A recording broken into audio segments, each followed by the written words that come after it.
setembro, 19 horas. Então, a gente vai iniciar a aula de sexologia forense, que faz parte de aulas que nós estamos tendo através de um projeto que eu iniciei por uma iniciativa de um Instagram que se chama Padrinho Med. Então, como eu sei que a gente tem uma deficiência muito grande em todo o país no ensino da medicina legal durante a graduação, então eu optei por reunir esses afiliados em um grupo e assim a gente vai fazendo aulas de forma voluntária para melhorar o ensino e o acesso deles e também para eles entenderem como é a formação do profissional na área. Então, eu vou apresentar a Marcela, que é uma pessoa especial, que antes mesmo de eu entrar na residência, foi ela quem me mostrou toda a estrutura da residência.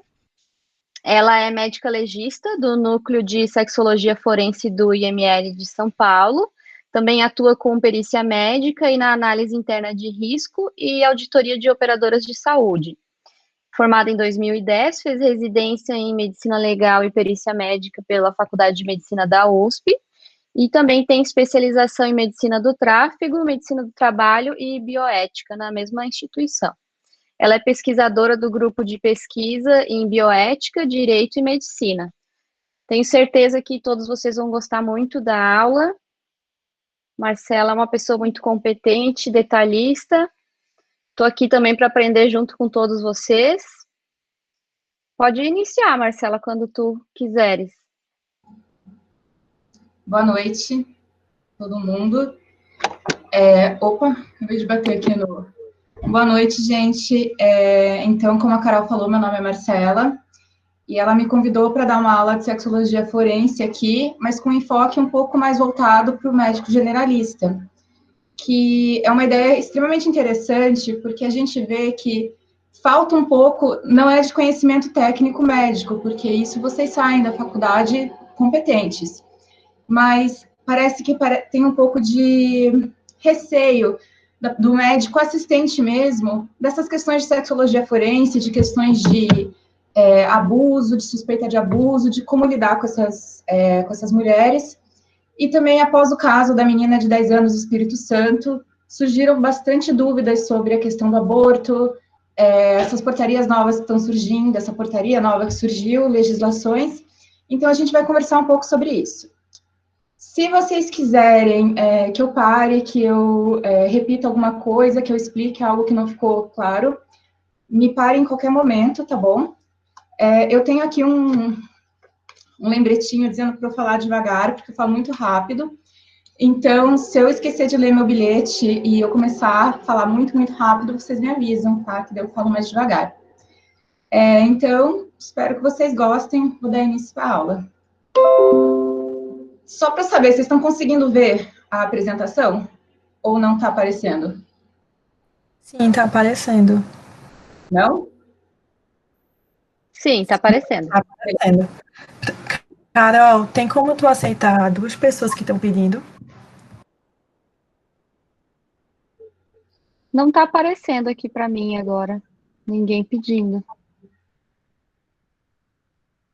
Mas pode ir continuando. Tá. Eu Gente, vou arrumar aqui.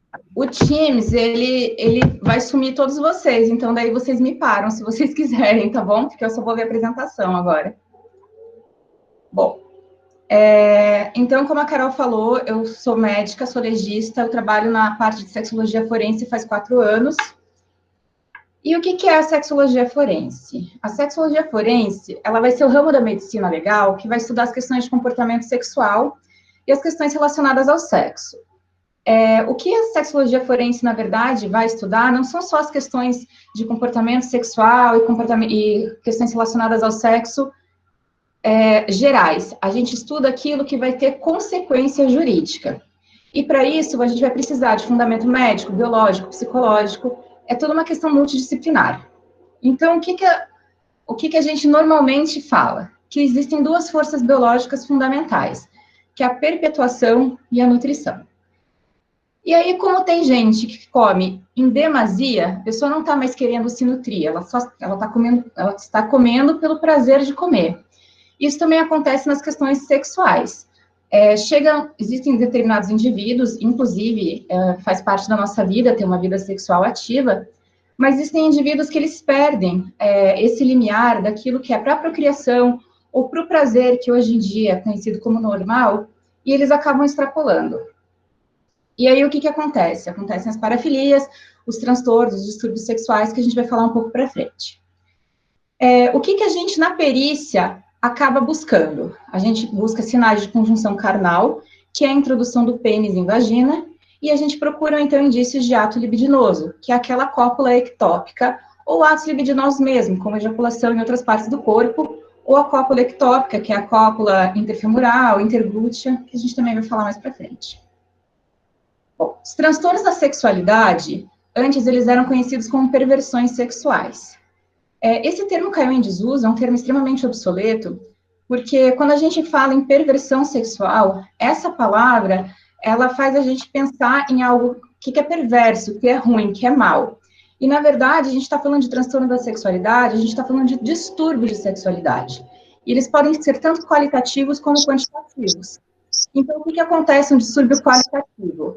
É aquele que vai fazer o indivíduo ter um transtorno em relação à qualidade do sexo, ou seja, as parafilias. Acho que é uma das mais comuns que as pessoas agora... Sempre quando alguém fala em parafilia, o pessoal sempre tem como exemplo a zoofilia, né?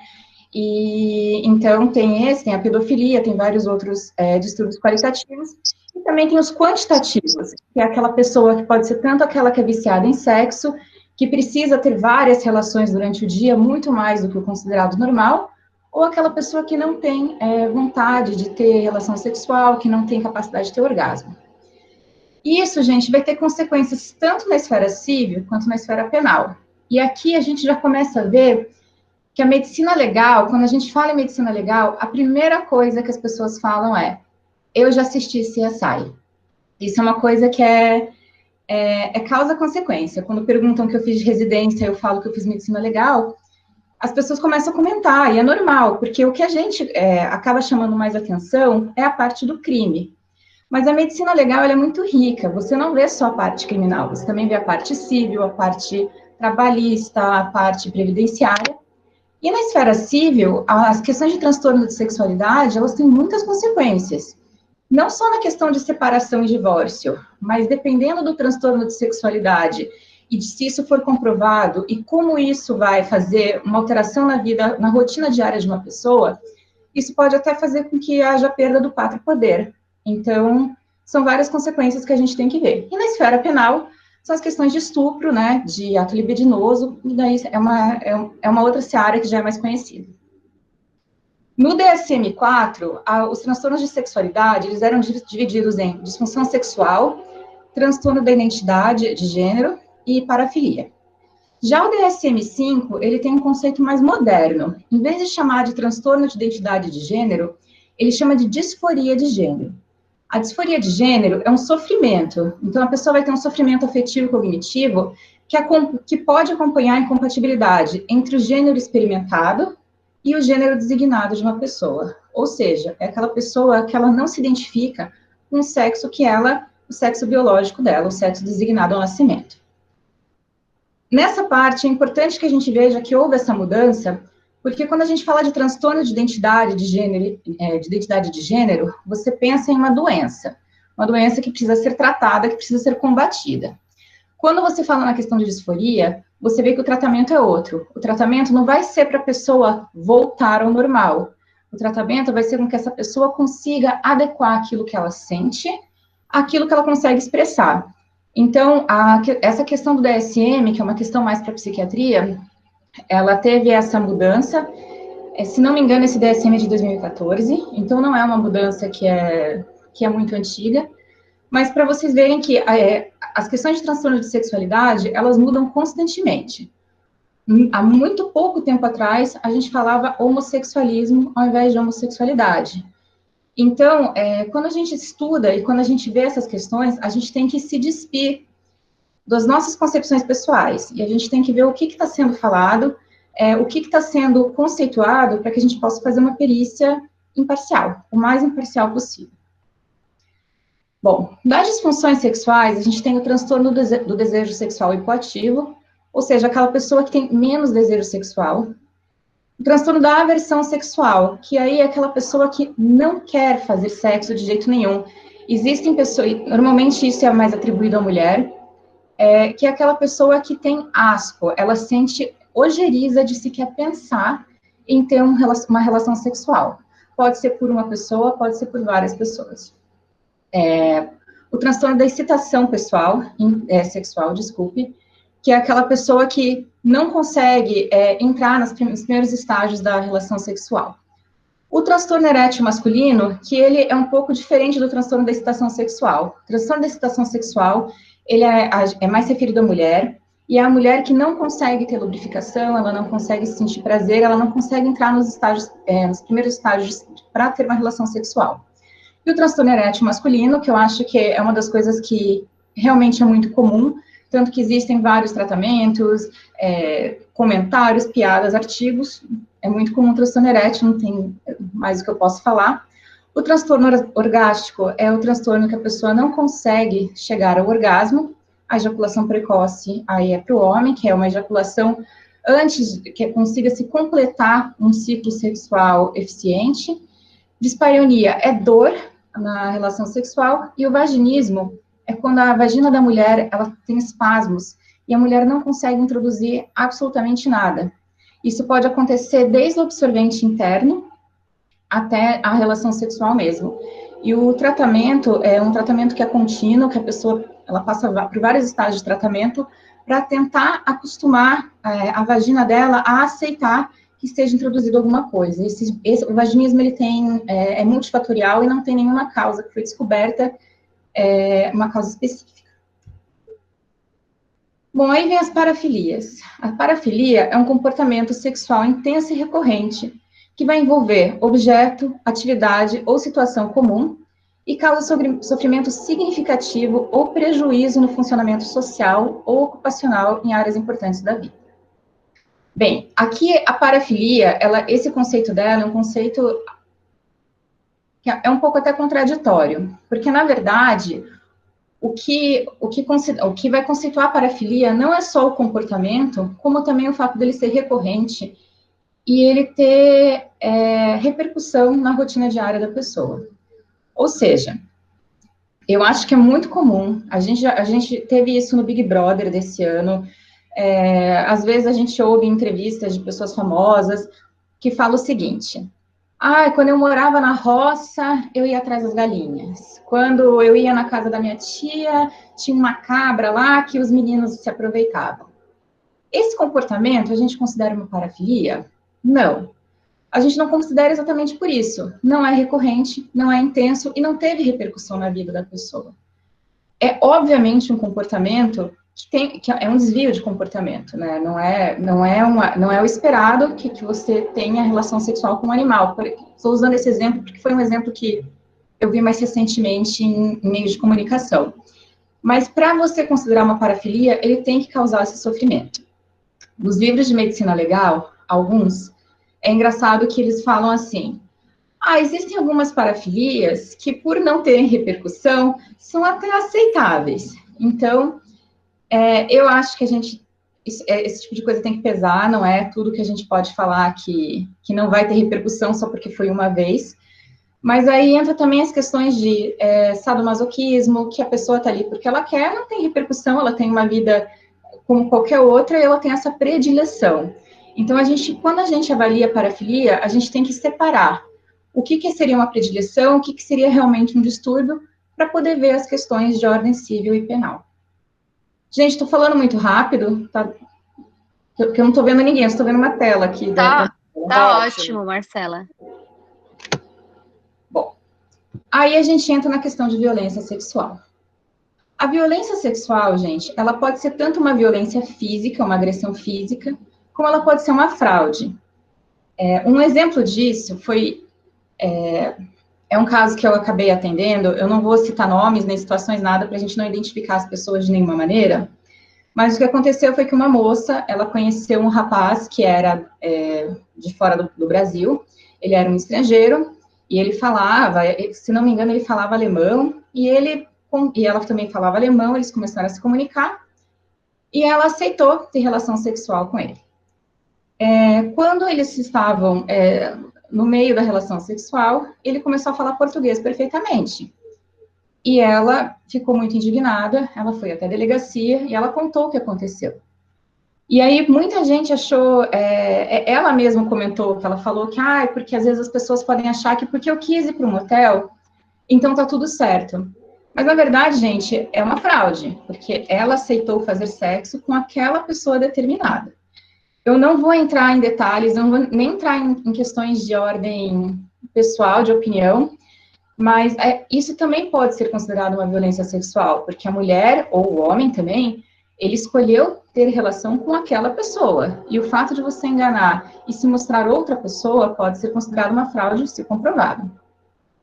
E isso vai ter muitas consequências. Vai ser aberto um boletim de ocorrência, vai ter uma investigação e vai ter também um exame pericial, que a gente vai falar um pouco mais para frente. Bom, estupro, gente. Antes de 2009, estupro era conjunção carnal. E depois as outras questões eram atos libidinosos. Então, a gente tinha a questão de sedução, a questão de... o ato libidinoso de comportamento indecente, coisas assim. Em 2009, desculpa, saiu a lei 2015. E essa lei, ela mudou um pouco essa questão do estupro. Nessa lei dizia: constranger alguém, mediante violência ou grave ameaça, a ter conjunção carnal, ou praticar ou permitir que com ele se pratique outro ato libidinoso.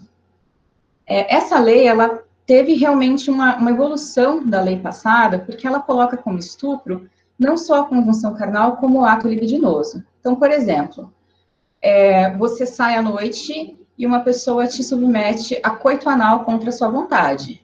Antes de 2009, isso não estaria enquadrado como estupro. E a pena era diferente, o enquadramento penal era diferente. Essa lei, então, em 2009, ela permitiu que a gente pudesse incluir outras coisas como estupro. E aí, o artigo 217-A fala sobre o estupro de vulnerável. Então, vai ser a mesma pena quem pratica as ações descritas no caput,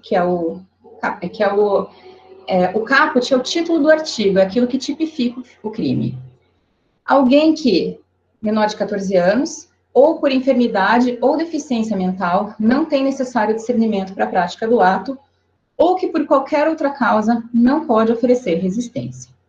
E aqui é importante, gente, que o estupro de vulnerável, então, a gente tem alguns pré-requisitos. Ele pode ser menor de 14 anos, pode ser uma pessoa que tem uma enfermidade mental, ou seja, uma pessoa que tem síndrome de Down, uma pessoa que tem esquizofrenia em fase de surto, uma pessoa que tenha, por exemplo, transtorno de bipolaridade, ou pode ser uma pessoa que esteja na UTI, ela não tem como oferecer resistência, uma pessoa que está sedado, não tem como oferecer resistência, uma pessoa que não tem poder, ela não tem como se locomover, então, cadeirante, ele está numa situação em que ele não tem como oferecer resistência, então, por mais que a pessoa tenha total noção do que está acontecendo, ela não tem como oferecer resistência.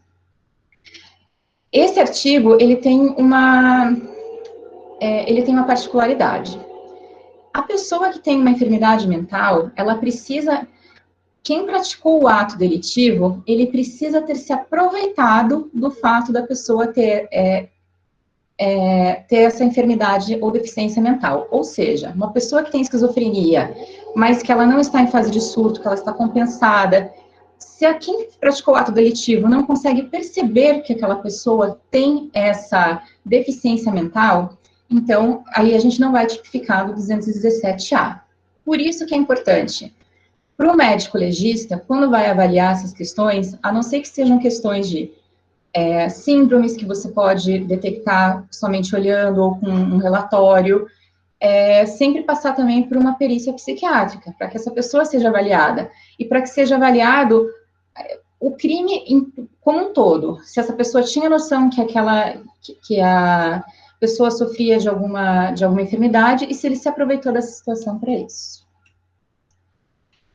E aí a gente vai começar com uma lei, a gente vai começar a falar uma parte um pouco mais controversa da aula, e eu já vou explicar por quê. Em 2018, saiu uma alteração nessa lei do estupro, e teve algumas modificações. A primeira foi o artigo 215-A, que é o da importunação sexual. A importunação sexual é quando alguém se aproveita de uma situação para ter algum tipo de alívio sexual, para ter algum tipo de prazer sexual, mas isso não incorre em ameaça. Então, lembra do artigo anterior, mediante violência ou grave ameaça. Nesse caso, a gente não vai ter a questão da violência nem grave ameaça. Todo mundo aqui lembra do caso do ônibus, que uma menina estava no ônibus e um rapaz acabou ejaculando, eu não lembro se foi no pescoço dela, ele acabou ejaculando no corpo dela. E o entendimento do relator foi exatamente esse, que, na verdade, teve sim um ato que ela não gostou, teve um constrangimento, teve um ato que foi simplesmente para satisfazer a lascívia da pessoa, mas não teve violência e não teve uma grave ameaça, porque o relator entendeu que quando a menina estava sentada e o rapaz simplesmente ejaculou, isso não configurou nenhuma violência nem grave ameaça. Aqui, gente, eu não vou entrar em questão pessoal e nem da minha opinião, é a lei. E aí, em 2018, foi feito esse artigo da importunação sexual, então tipificaram o crime. Outra modificação foi o artigo 218-C. Eu acho que vocês lembram aqui do caso da Carolina Dickmann, não sei se vocês lembram, que a Carolina Dickmann, todo mundo sabe que é uma atriz, né? Eu não tô velha a esse ponto, né? De só eu conhecer a Carolina Dickmann mais, né? Alguém me responde, por favor. Tá bom. A Carolina Dickmann, eu não sei se vocês vão lembrar, mas ela levou o computador dela para o concerto e roubaram fotos íntimas dela e divulgaram na internet essas fotos íntimas. E aí fizeram um dispositivo legal por causa disso, por causa dessa exposição de dados pessoais da Carolina Dickmann, que foi conhecida como a Lei Carolina Dickmann. Eu não sei se vocês lembram disso. E então, em 2018, complementando essa lei, porque na verdade a gente não tinha uma tipificação para aquilo que a gente chama de revenge porn, que eu acho que todo mundo aqui já ouviu falar alguma coisa sobre isso. Quando você divulga cena de estupro de vulnerável, ou sexo ou pornografia sem autorização do indivíduo, você tem essa tipificação penal que antes não havia.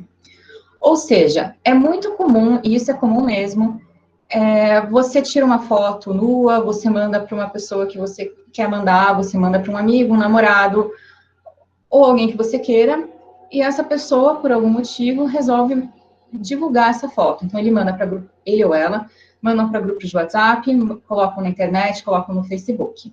É isso que a gente chama de revenge porn, e daí, nessa lei 13.718, ele foi tipificado no 218-C. Isso é importante, gente, porque tem acréscimo de pena. Então, a lei da Carolina Dickmann, que era para divulgação de imagem, divulgação de intimidade, ela ganhou um tipo penal que vai agravar um pouco mais a pena. Aí, no artigo 217-A, e a gente vai falar de alguns casos daqui a pouco, ele torna expresso na lei que o consentimento e a experiência sexual do vulnerável são irrelevantes para a caracterização do crime. Aqui, gente, eu não sei se vocês já tiveram contato com esse tipo de coisa, mas muitas vezes a gente, assim, eu já ouvi pessoas falarem coisas do tipo, puxa vida, ela tem 12 anos, mas ela parece ter 25, ela tem 13, parece ter 18, ela queria. Antigamente, quando a gente estava falando só do artigo 217-A, a gente falava só menor de 14 anos. Mas ficava essa brecha na lei do consentimento ou não. Já a lei de 2018, ela vai deixar clara que o consentimento e a experiência sexual do vulnerável são irrelevantes. Ou seja, se você é maior de 18 anos, tem um relacionamento sexual consensual com uma pessoa de 13, você sim está cometendo crime de estupro, independente dessa pessoa ter tido outra relação sexual com outras pessoas.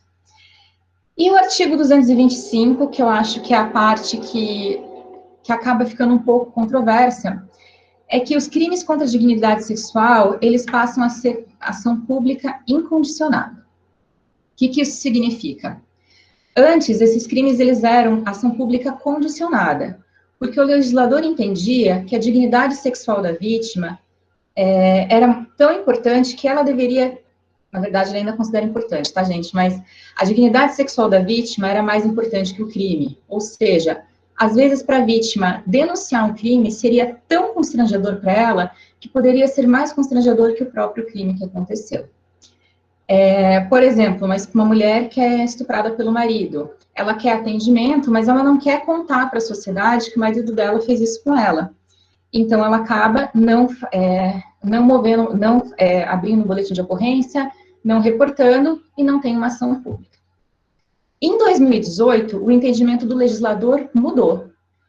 Para o legislador, agora em 2018, o que ele pensou foi o seguinte: processar, perseguir essa pessoa que cometeu um crime é um interesse da sociedade, não é um interesse individual. Então, um estuprador que é pego, que é investigado, que é preso, é um estuprador menos na sociedade como um todo. Então, a sociedade como um todo vai se beneficiar de uma pessoa, dessa ação persecutória. O que acontece, então? Não é mais condicionado, não é condicionado à vontade da vítima representar, ela é incondicionada. Esse crime vai ser investigado, quer a pessoa ou não. Essa questão é uma questão que ficou muito controversa, porque quando você atende uma pessoa num pronto-socorro, você é médico, e essa pessoa fala para você que ela foi estuprada, antes de 2018, você não tinha obrigação de ação. Depois de 2018, por ter sido adicionado esse artigo 225, o que acontece? Você tem um dever legal de comunicar o crime, caso essa pessoa não queira comunicar. Então, eu estou só falando para vocês qual que é a motivação do legislador, e a gente daí vai falar da portaria que saiu. Antes de falar da portaria que saiu, quero só mostrar para vocês alguns casos. Então, esse é o caso, o Diego Novaes é o rapaz aqui de São Paulo, que esfregou o pênis, que primeiro ejaculou no pescoço, daí ele chegou a ser preso, daí ele foi solto, e ele foi pego mais uma vez esfregando o pênis numa outra pessoa. Então, tinha uma menina, ela estava no Pornhub vendo vídeos, daqui a pouco ela pega um vídeo e reconhece a irmã dela. E aí ela vê que a irmã dela foi vítima, né, de revenge porn, o namorado acabou colocando vários vídeos dela após um término, que ele não se conformou. Aí, gente, essa questão do revenge porn, que a gente chama aqui, né, de pornografia de revanche, ele é importante não só pela questão criminal, mas também porque pode acarretar muitas consequências psicológicas na pessoa. Então, em 2013, teve o caso da Júlia, de 17 anos, que se suicidou, após ter imagem íntima divulgada na internet. E teve outra menina de 16 anos, gaúcha, brasileira, que também teve momentos íntimos divulgados na internet com um propósito de humilhação e ela acabou se suicidando. E daí tem o caso da Tamiri Sato, uma menina que namorava um estudante búlgaro, que levou o caso dela a público. Eu tentei achar a carta aberta que ela fez, que estava no Facebook, mas eu acabei não conseguindo encontrar. E esse rapaz até chegou a ameaçar essa moça de morte, tudo, colocou os momentos íntimos deles na internet e ela foi a público para contar o caso dela. Aí, como nós estamos no Setembro Amarelo, eu achei interessante trazer aqui com uma reflexão. Aqui no Brasil também, 2020, né, essas reportagens que eu falei para vocês eram de 2013, agora em 2020, um homem divulga vídeos íntimos com a ex e invade a casa dela. Eu gostei que a repórter que escreveu essa notícia, ela mostra bem a opinião dela, né? Porque ela fala, divulga vídeo e ainda invade a casa da ex-mulher. Em Cuiabá, esse aqui chegou, além dele divulgar os vídeos íntimos, ele ainda pôs fogo no carro da ex dele. E aqui fica a dica de um filme brasileiro, um filme de um diretor curitibano, que é a minha cidade, um filme chamado Ferrugem. Ele foi até para o Festival Sundance, ele ganhou o Festival de Gramado como melhor filme, e ele conta a história de uma menina que perdeu o celular e acabou tendo imagens dela divulgadas, e é um filme bom para assistir no Sistema Nacional. Aí, o que eu tinha falado para vocês antes da questão da experiência da vítima não mais ser considerada como um fator que possa absolver alguém que praticou sexo com menores de 14 anos. Teve um caso extremamente famoso aqui no Brasil. Eu não sei a idade de vocês, é um caso um pouco mais antigo, que é de 2011, então, provavelmente alguns de vocês não lembram disso, mas teve um fazendeiro, na época ele tinha uns 70 e poucos anos, ele foi encontrado no carro com 2 meninas, uma delas tinha 13 anos. Essa menina de 13 anos passou por perícia e foi constatado que houve conjunção carnal com esse fazendeiro. E aí, quando foram investigar, as 2 meninas, elas confirmaram que elas eram prostitutas e elas tinham ido fazer um programa com esse fazendeiro. E então ele foi absolvido em primeira instância. Aí ele foi absolvido em primeira instância por estupro, mas ele foi condenado por facilitar a prostituição, ou algo assim. E aí o Ministério Público do Estado, ele recorreu, e nessa apelação, o novo relator, ele absolveu esse homem dos 2 crimes, porque ele entendeu que as meninas já eram prostitutas, elas já tinham experiência sexual, e que esse homem de mais de 70 anos foi induzido ao erro, ao ter praticado conjunção carnal com ela, porque ele pensou que ela era mais velha, que ela era mais experiente. Então, por isso, ele não era culpado da prática de estupro, porque ele foi induzido ao erro. Isso aconteceu em 2011, e a lei é de 2018. Então, para vocês verem por que alguns artigos existem. Às vezes, quando a gente vê uma lei, a gente tem a impressão que ela é um pouco aleatória, mas não é. Para que uma lei seja feita, para que uma lei seja promulgada, às vezes é aleatório, mas na maioria das vezes tiveram fatos supervenientes que fizeram com que aquela lei tivesse razão de existir. E aí entramos na portaria 2282, que é uma portaria que veio um pouco após a questão do caso da menina de 10 anos do Espírito Santo. Aquela menina de 10 anos que teve várias questões polêmicas em relação ao caso, foi divulgado o nome da menina, o endereço da menina, também teve a questão do aborto, que aconteceu um pouco com uma idade gestacional avançada, um pouco mais avançada do que normalmente, e aí sai essa portaria, acredito que 1 ou 2 semanas depois, né, do aborto da menina. E aqui está dizendo nessa portaria que é obrigatória a notificação à autoridade policial pelo médico, de demais profissionais de saúde ou responsáveis pelo estabelecimento de saúde que acolheram a paciente dos casos em que houver indícios ou confirmação do crime de estupro. E daí os profissionais que tiverem contato com essas pessoas, que atenderem essas pessoas, se tiver a questão do aborto também envolvida, eles precisam preservar as evidências materiais para ser entregue à autoridade policial. Então, um fragmento de embrião, feto, para depois ter confronto genético, que foi o que aconteceu exatamente com a menina agora. Teve confronto genético com os restos materiais e viu que o tio dela realmente foi responsável por aquele abuso. Essa portaria, ela chegou no momento, e eu acho que o momento que ela chegou foi até mais controverso do que o que realmente ela estava dizendo. Porque se você pegar a portaria, ela só está ratificando aquilo que em 2018 já tinha sido concretizado, que era de fazer com que o estupro, com que os crimes contra a dignidade sexual não fossem mais ações penais condicionadas, e sim incondicionadas. Então, essa portaria nada mais é do que uma ratificação daquilo que já tinha sido dito. Essa portaria, ela tem vários movimentos contra, principalmente porque as pessoas, elas estão entendendo que com isso, a vítima, ela chega já com medo de falar o que aconteceu, porque ela tem medo de ser denunciada. Existem muitos argumentos contra e a favor, que eu não vou entrar no mérito da questão, eu só quero chamar a atenção, porque ainda, eu não sei se essa portaria vai ser revogada ou não, está tendo bastante burburinho que ela vai ser revogada, mas por enquanto é o que temos. E para o médico generalista, né, não só para o médico legal, mas para o médico generalista, que vão ser vocês, que vão atender pessoas no pronto-socorro, se chegar uma mulher e disser que está grávida e que é fruto de um estupro, ela tem sim presunção de veracidade. A questão de você denunciar, não é que você vai denunciar o estupro, o aborto, me desculpe, você vai denunciar o estupro. Ou seja, se chega uma pessoa já com estado de gestação, lá com 18, 19 semanas, e você tem aquela, é uma questão que é sensível ao tempo, você precisa, se você for fazer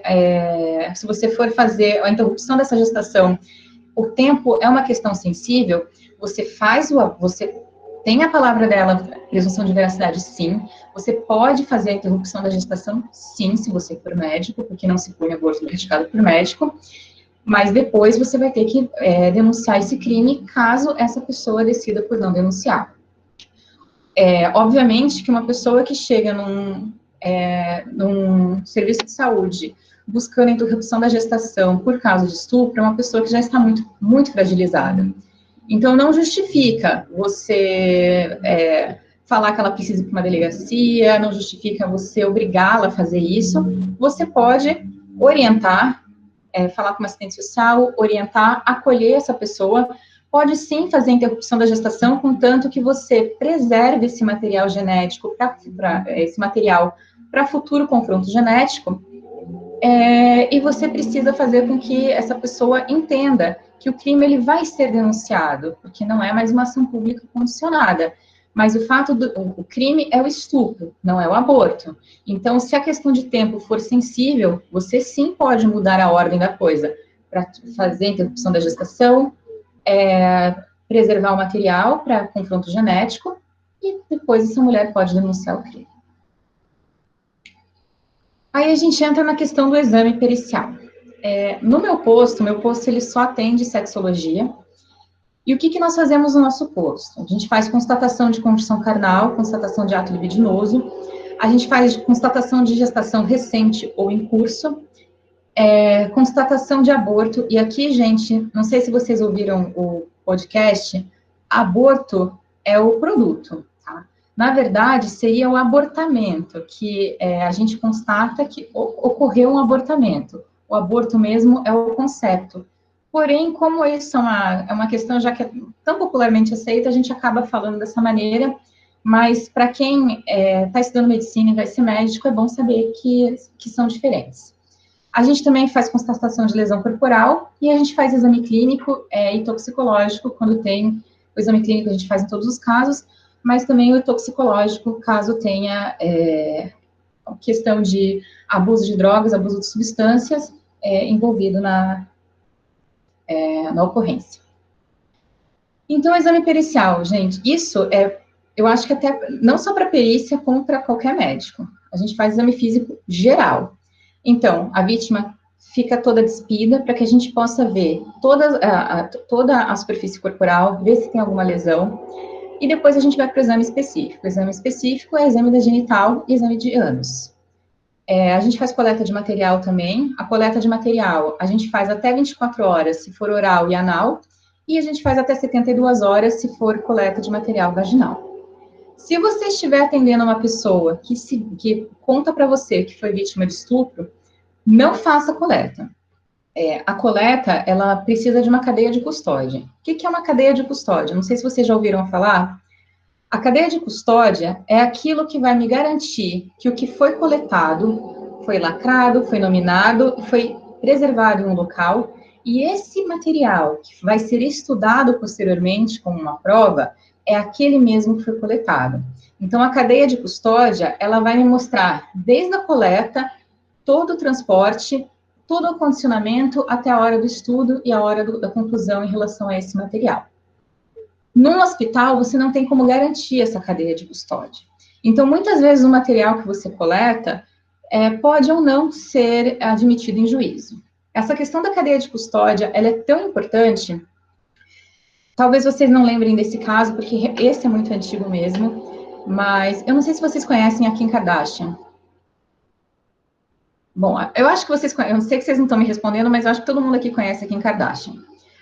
O pai da Kim Kardashian, o Rob Kardashian, ele era um advogado, e ele foi um dos advogados do O.J. Simpson. O O.J. Simpson, ele era um jogador, não lembro de quê, ele era um jogador muito famoso nos Estados Unidos, eu acho que era de beisebol, e ele estava sendo acusado de ter assassinado a mulher dele. E uma das coisas que foi vitais para a absolvição dele, que tudo indicava que tinha sido ele, mas foi porque teve a quebra de custódia de uma das provas que a defesa utilizou. Então, a cadeia de custódia é uma das coisas mais importantes. A gente precisa garantir para a autoridade que aquele material passou por um acondicionamento e preservação adequados, e no hospital a gente não consegue isso. Então, a coleta de material, normalmente a gente não deve fazer no hospital. Depois que você fez o atendimento dessa vítima, você pede para ela comparecer a um instituto médico legal para fazer a coleta lá. E o que é a conjunção carnal, gente? A conjunção carnal é a introdução do pênis em vagina. Eu estou falando isso para vocês aqui, eu tô colocando meio no meio para vocês entenderem o porquê do exame físico. E a gente vai constatar a conjunção carnal em 3 situações: na ruptura imenal, na gestação recente ou em curso e na verificação de espermatozoide em cavidade vaginal. Gestação recente ou em curso, gente, é o seguinte: a pessoa pode estar grávida no momento, ou ela pode ter sinais que ela esteve grávida há pouco tempo, ou ela pode até ter sinais que ela teve um parto. Então, por exemplo, carúnculas imenais, que aparece quando a pessoa teve um parto. Se ela teve um parto, é porque ela teve uma conjunção carnal. E essa conjunção carnal a gente conclui no fim do nosso laudo como recente ou não recente. O ímen, gente, ele é um resquício embrionário. Ele é uma membrana dérmica localizada bem na entrada da vagina, e ele vai sofrer variações conforme a idade. A Dani, ela fala uma coisa que eu acho... A Dani é minha chefe, tá, gente? Que estava por aí. Ela fala uma coisa que é bem interessante, que, às vezes, o médico generalista, ele não consegue ver o ímen, porque não tem doença de ímen. Então, a gente, na faculdade, a gente não estuda ímen. A gente sabe que o ímen existe, a gente sabe onde ele fica anatomicamente, mas a gente não tem a prática de visualizar o ímen. E por isso, a gente acaba, às vezes, falando coisas, o médico generalista acaba escrevendo coisas e falando coisas que não correspondem à realidade por causa disso, pela falta de prática. E a gente classifica o ímen quanto à espessura, então ele pode ser membranoso, se ele for mais fino, mais translúcido ou mais carnoso.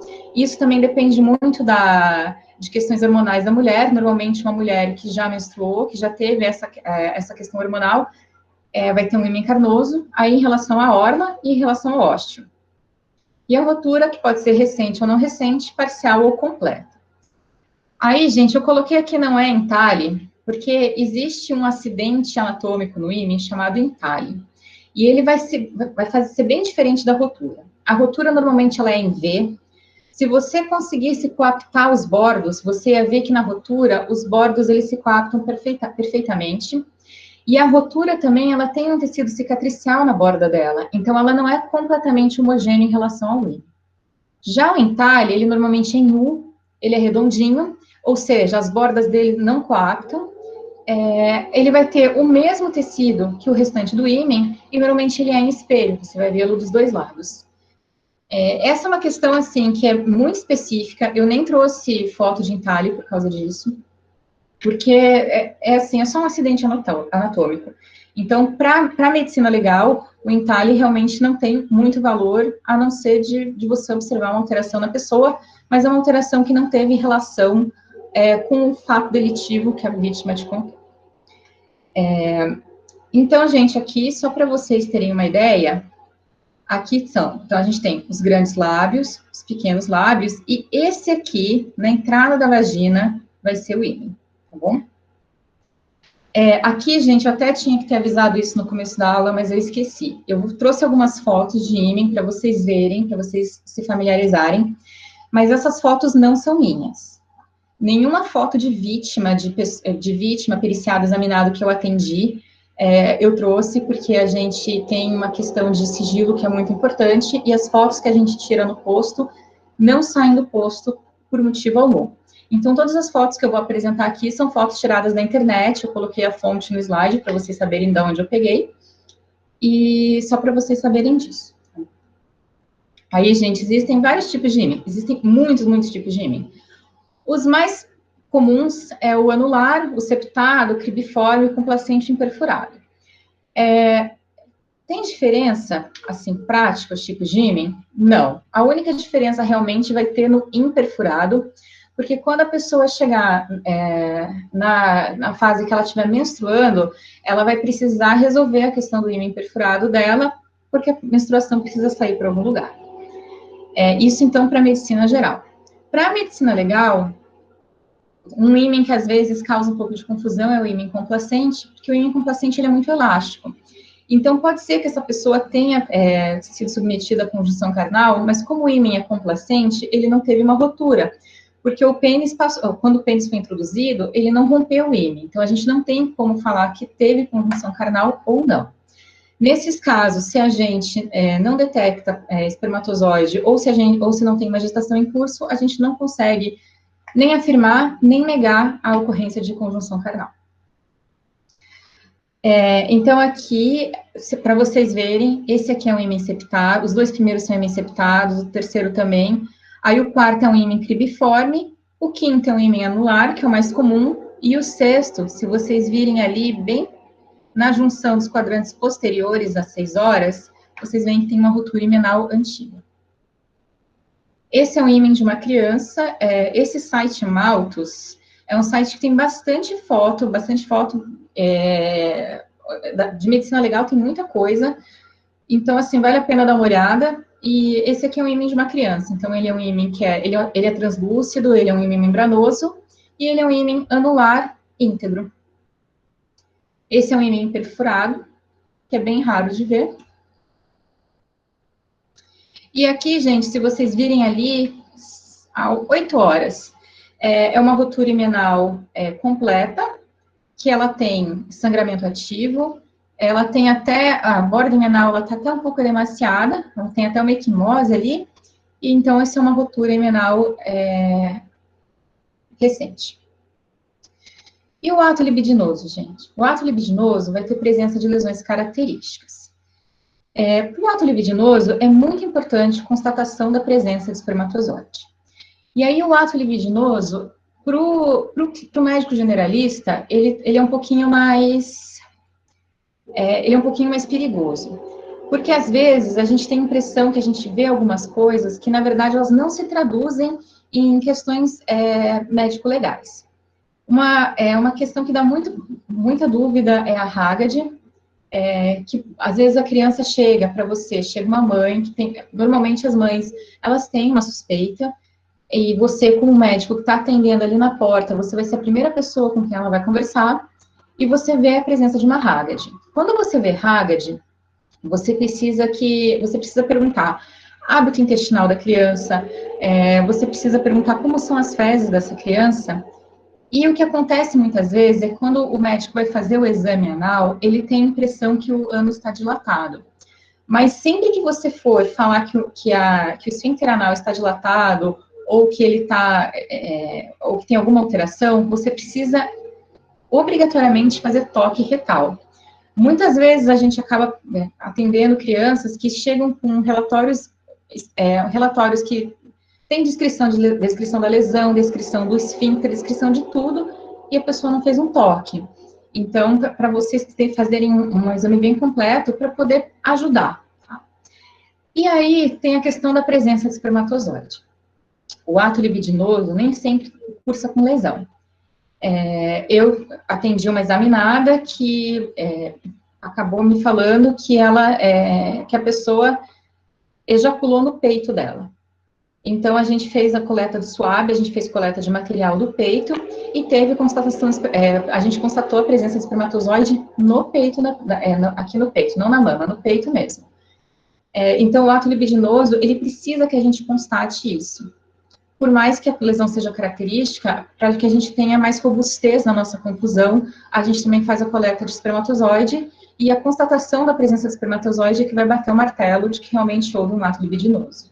Eu estou colocando espermatozoide e o PSA entre parênteses, porque existem homens que são azospérmicos, e acho que faz uns 2 ou 3 anos que a gente teve uma mudança lá no IML, então a gente está fazendo a presença de espermatozoide, mas a gente também faz exame de PSA para ver se a gente consegue constatar esse líquido prostático. E a gestação, gente? A gestação a gente vai ver sinais de presunção, sinal de certeza, que é o sinal de pulsos, o batimento cardíaco fetal e a palpação de segmentos fetais ou palpação da movimentação fetal. A gente pode fazer também o diagnóstico laboratorial, apesar do diagnóstico laboratorial não ser tão confiável, porque o beta-HCG ele pode estar alterado em outras situações, entre elas o tumor de origem embrionária. Então, é uma gestação, pode causar alguma confusão, apesar que não é tão comum. E a gente vai fazer também o diagnóstico por imagem. O diagnóstico por imagem, ele é muito importante para a idade gestacional. Então, chega uma pessoa que fala para você que foi estuprada, e foi estuprada há 15 dias, mas o ultrassom dela mostra que ela tem uma gestação de 12 semanas. Então, não é compatível com a história que ela está nos relatando. Na perícia, isso às vezes causa um pouco de desconforto, porque as pessoas, eu já ouvi esses comentários assim, porque o perito fica em cima do muro. Não é que a gente fique em cima do muro, mas a gente pega o que nos foi relatado, a gente vê o que a gente achou de objetivo e a gente conclui se isso é compatível ou não com o que foi dito. Porque toda vez que há uma investigação, pode ser que existam fatos supervenientes. Então, aquilo que a gente concluiu naquele momento, pode ser que não se concretize no momento seguinte. E isso a gente tem que levar em consideração. Então, o perito, ele não pode afirmar com certeza, afinal de contas, ele não foi uma testemunha ocular do que aconteceu. A gente pode só falar para a autoridade o que a gente verificou em relação ao exame físico. É por isso também que o perito não conclui por estupro. E a gente, às vezes, vê relatórios médicos de pessoas que não são legistas que escrevem assim, vítima de estupro. Na verdade, a gente ouve a história da vítima e a gente vê se a gente consegue constatar alguma coisa. Então, uma pessoa que chega com uma queixa de estupro e diz que houve conjunção carnal, a gente vai procurar um dos 3 sinais que possam falar para a gente que realmente teve uma conjunção carnal no período em que a pessoa disse ter sido estuprada. Na verdade, quem vai concluir por estupro vai ser a autoridade policial, porque esse é um diagnóstico jurídico, e nós fazemos diagnósticos médicos. E para a gente ver o aborto? Como eu trabalho só com vivos, eu trabalho com pessoas que sofreram violência sexual, mas não teve o desfecho morte, eu não vou fazer o exame do produto. O produto, o feto, o abortado, ele vai ter uma diferença aqui, a gente vai ter uma diferença da medicina assistencial, que lá você considera aborto a morte intrafetal que ocorreu antes de 500 gramas ou antes de 20 semanas. Antes de completar 500 gramas ou antes de completar 20 semanas. Na medicina legal é totalmente diferente. A gente considera como aborto tudo aquilo que teve morte intrafetal. Então, a expulsão de produto que teve morte intrafetal independe da idade gestacional. Por exemplo, uma pessoa grávida de 8 meses leva um chute. E por causa desse chute, teve a morte intrauterina do concepto. Isso vai ser um aborto para medicina legal, apesar de 8 meses. E aí o legista, que vai ser responsável pela autópsia, ele vai fazer testes para ver se aquela morte ocorreu intraútero ou se teve respiração pós-expulsão do concepto. Mas isso é uma outra aula. Então, às vezes a gente tem que fazer perícias em pessoas que estão sendo acusadas de terem praticado aborto, o crime de aborto, ou pessoas que a autoridade policial gostaria, por exemplo, acha um bebê em algum lugar, um bebê que foi abandonado pela mãe, e as pessoas estão desconfiadas de uma certa mulher. Então, essa mulher vai até lá para que a gente faça o exame para ver se teve sinais de gestação recente. Então, os sinais de gestação recente são os mesmos que vocês vão aprender na faculdade. Vocês veem se as mamas estão túrgidas, vocês veem aqueles sinais ginecológicos, estigmas de gestação, estria, aumento do abdômen. A gente faz a palpação abdominal e a gente vê o colo uterino, se é um colo que está aberto, se é um colo característico de gestação recente. E quando você está no pronto-socorro, como que você vai atender essa vítima de violência sexual? A primeira coisa que você vai fazer, você vai acolher essa mulher. E você vai fazer uma boa anamnese e um bom exame clínico. Se ela tiver suspeita de violência sexual, você aciona o serviço social. Existem casos em que é uma criança e o acusado é uma pessoa da família com quem ela mora. Então, você vai considerar, sim, uma internação social para essa criança. Afinal de contas, não faz sentido uma mãe chegar com uma queixa de violência sexual e você dar alta para a criança voltar para casa dela. Às vezes, você precisa considerar a internação social até que chegue o conselho tutelar, até que a assistente social consiga resolver essa situação de outra maneira. E aí você encaminha a vítima, quando maior de idade, para realizar o boletim de ocorrência, quando menor de idade você vai acionar o conselho tutelar. E aí, gente, vai entrar, essa questão é muito importante. Você vai tratar as urgências e as emergências, sim. Eu digo isso porque várias vezes na minha vida forense, eu atendi pessoas com sangramento ativo, eu já atendi uma menina que teve uma queda cavaleiro, estava sangrando profusamente, e a médica do pronto-socorro ficou desesperada, porque ela ficou com medo que fosse uma vítima de violência sexual, e mandou para fazer perícia antes de fazer atendimento. Não faz sentido você mandar uma pessoa com sangramento ativo para o Instituto Médico Legal, que é um lugar insalubre. Então, toda vez que você tiver uma urgência, uma emergência, primeiro você trata a urgência, primeiro você trata a emergência. Depois você vai tratar a questão pericial. Você pode até tirar foto, você anota no prontuário tudo aquilo que você viu, mas a urgência e emergência você trata antes de mandar. A coleta de material foi aquilo que eu falei da cadeia de custódia. E aí você tem que ter cuidado com doenças próprias na infância. Ou seja, assadura, pênfigo, molusco, que são coisas próprias da infância, que às vezes eles acabam mandando para a gente com uma suspeita de violência sexual, e na verdade é uma simples assadura que podia ter sido tratada no âmbito de atenção primária. Então, eu queria agradecer vocês, agradecer a paciência, eu acho que eu me estendi bastante, né? Estou vendo que são 8 horas. Então, se vocês quiserem dúvidas, sugestão, críticas construtivas, vocês podem mandar para o meu e-mail, que está ali na tela. Se vocês quiserem conversar comigo, pode ser também pelo Instagram. E se vocês se interessam por questões de bioética, direito e medicina, aí vocês podem seguir o grupo do gbdm.usp, que é o grupo que eu sou pesquisadora de bioética. Então é isso. Obrigada, gente. Marcela, muito obrigada. Foi muito boa a aula mesmo. Eu acho que todos os que estão aqui, os acadêmicos, né, que a gente tem acadêmicos de todo o país, eles talvez nunca teriam uma aula como essa, né, de tanta qualidade e com uma pessoa que entende tanto de direito quanto de medicina legal, né, e tem esse contato diário. Realmente foi muito bom. Tem algumas perguntas aqui no chat e... Desculpa, gente, eu passei muito do tempo, né? Não, tá tudo bem, Marcela, foi ótimo. Então, o Douglas, ele quer saber sobre a especificidade do achado de PSA positivo quando não há o achado de espermatozoide em lâmina. Se... Olha, teoricamente, tá? O achado de PSA, porque assim, o kit, ele só detecta PSA a partir de um nível que só é presente no homem. Então, eu sei que a mulher também pode ter PSA positivo, mas o kit, ele não detecta níveis tão pequenos de PSA.